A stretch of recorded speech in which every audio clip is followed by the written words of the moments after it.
Welcome back to Swiss Watch Expo. Today I'm going to be going over the most current model of the Rolex Explorer II and the previous generation of the Rolex Explorer II.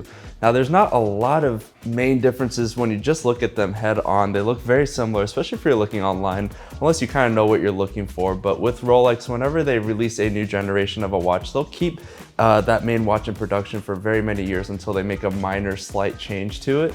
So with Rolex, they like to keep everything as neutral as possible, and they might make some slight little changes. So today I'm going to be going over the key differences between the 216570 and the 226570 model.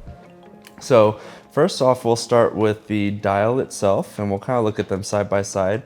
The 216570 has a little bit more of a matte finished black dial versus the newer generation that has a little bit more of a glossy finish. Now there are some camps of people that like the matte finish, some people like the glossy. There's no right or wrong here, but it's mainly more of just kind of like a preference.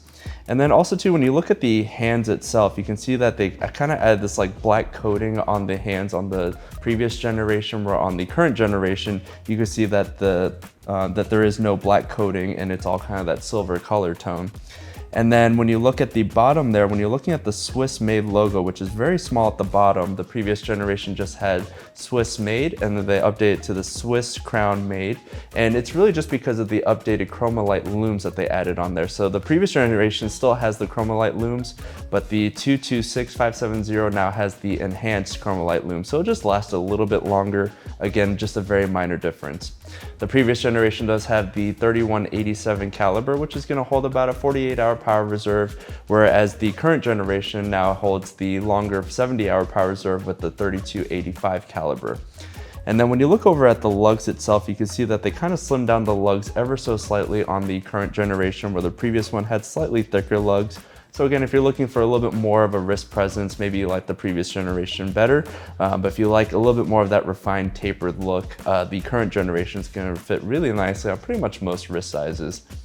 I personally like the matte finish on the previous generation because I think it makes the hands kind of stand out a little bit more, whereas the newer generation has that glossier finish. But again, it's more of just kind of a preference thing. So leave a comment down below. Which one of these two generations do you like best? And if you're still looking on our website and you need a little bit more information on those key differences, we can hop on a quick FaceTime call and we can actually show you those differences live on video as well. So check these two models out here at SwissWatchExpo.com.